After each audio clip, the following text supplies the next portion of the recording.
City India news, महाराष्ट्रातील लोकप्रिय news channel.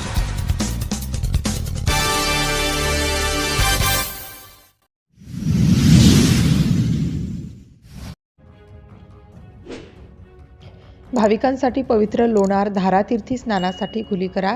आमदार सिद्धार्थ खरात। लोणार विकास आराखडा आढावा बैठक संदर्भ लोणार विकास आराखडा समिती एडीपी शर्मा, जिल्हाधिकारी किरण पाटील, पुरातत्व विभागाचे अरुण मलिक, फॉरेस्टचे राठोड, विभागीय अधिकारी जोगी, तहसीलदार भूषण पाटील, मुख्याधिकारी विभा वराडे यांनी आज लोणार येथे भेट दिली। या भेटीची माहिती कार्यकर्ते यांना मिळाली त्या आमदार सिद्धार्थ खरात यांना दिली असता ते तात्काळ इथे दाखल झाले। यावेळी आमदार खरात यांनी समितीशी चर्चा केली। यावेळी मी लोणारला लोणावळा करेन अशी भूमिका मतदारांनी मांडली होती। माझ्या या भूमिकेची लोकांनी स्वागत केले व भरभरून मतदान केले। यामुळे लोणारला लोणावळा करायचं असेल तर या समितीमध्ये स्थानिक आमदार व खासदार यांचा समावेश करण्यात यावा अशी सूचना यावेळी खरात यांनी दिली। तसेच तीर्थक्षेत्र धारातीर्थ सर्वांसाठी खुले करण्यात यावे अशी मागणी केली। स्थानिक लोकप्रतिनिधी, आमदार, खासदार यांना विश्वासात घेऊनच विकास झाला पाहिजे। यामुळे लोकांच्या समस्या, भाविक पर्यटकांची समस्या आपल्याला मांडता येईल। समितीमध्ये समावेश होईपर्यंत अनौपचारिक मला प्रत्येक बैठकीला बोलावण्यात यावे अशी विनंतीही त्यांनी केली।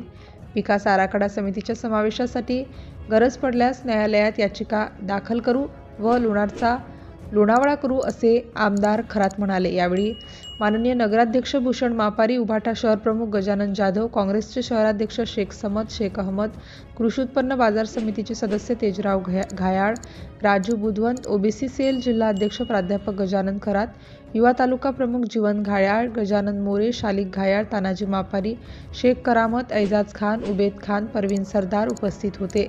सिटी इंडिया न्यूजसाठी प्रतिनिधी शेख वसीम, सुलतानपूर। लोणारच्या पवित्र धार तीर्थस्थळी आलो होतो। मला जिल्हाधिकारी किरण पाटील आल्याची बातमी कळाली आणि इथे आले असता असं मला समजलं की या ठिकाणी एडीजी कन्झर्वेशन हे जनमित शर्मा साहेब आणि महाराष्ट्राचे जे प्रभारी आहेत अरुण मलिक हे या ठिकाणी आले होते। आर्किओलॉजीच्या अनुषंगानं ही मंडळी तपासणी करत आहेत। जिल्हाधिकारी महोदय सुद्धा या ठिकाणी होते। या प्रसंगी लोणार येथील आपले सगळे शासकीय अधिकारी, उपजिल्हाधिकारी, तहसीलदार, सीओ आणि आजी माजी नगराध्यक्ष, नगर परिषदेमध्ये काम करणारे सगळे जे काही आपले सदस्य आहेत राहिलेले ते पण उपस्थित होते। या अनुषंगानं जो काही या लोणार पर्यटन स्थळाचा विकास करण्याच्या अनुषंगानं जी काही चर्चा या ठिकाणी सुरू आहे, माननीय न्यायालय, उच्च न्यायालयाचे जे न्यायालय यांची कमिटी या ठिकाणी आहे आणि त्या कमिटीसमोर हा जो आराखडा आहे तो नव्यानं सादर होतो आहे आणि जे काम चालू आहे त्याच्या संदर्भात त्यांनी आढावा घेतलेला आहे। या प्रसंगी मी स्वतः या कमिटीच्या समोर मागणी केली आहे की मी लोणारला लोणावळा केल्याशिवाय राहणार नाही, अशा प्रकारची मी लोकांपुढे मागणी केली होती, भूमिका मांडली होती आणि लोकांनी माझ्या या भूमिकेचं स्वागत करून मला या भागामध्ये लोकांनी मतदान केलेलं आहे। त्यामुळे लोणारला जर लोणावळा करायचं असेल तर इथलं पर्यटन आहे, इथलं तीर्थक्षेत्र आहे, इथलं जे काही धार आहे त्याचं जे महत्त्व आहे, पारंपरिक महत्त्व आहे, चालुक्य आणि त्याच्याही पलीकडे अनेक वर्षापासून या ठिकाणी अनेक मंदिरं आहेत, त्याच्या आतसुद्धा काही मंदिरं आहेत। याला एक धार्मिकसुद्धा अधिष्ठान आहे। केरळ, कर्नाटक, महाराष्ट्राच्या बाहेरील असंख्य जे काही धार्मिक श्रद्धावान मंडळी, श्रद्धाळू लोक या ठिकाणी येतात, तीर्थक्षेत्राच्या पर्यटनाच्या अनुषंगानं लोणारला येतात।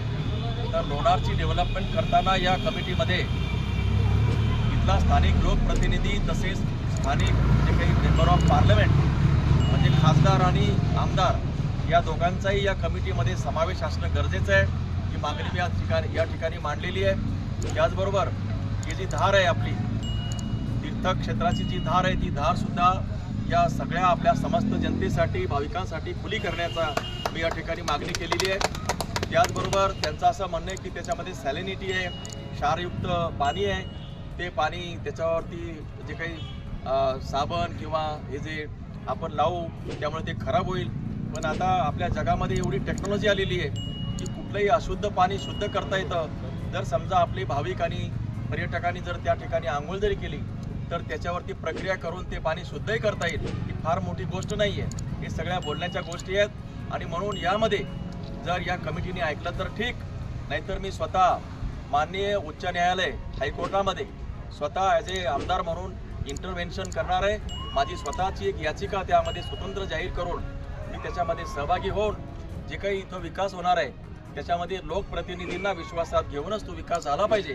कारण लोकप्रतिनिधी म्हणजे या भागातल्या लोकांच्या, जनतेच्या, भाविकांच्या, पर्यटकांच्या आशा, आकांक्षा, त्यांची स्वप्न, त्यांच्या धार्मिक श्रद्धा या सगळ्या गोष्टी मला या कमिटीमध्ये मांडता येईल.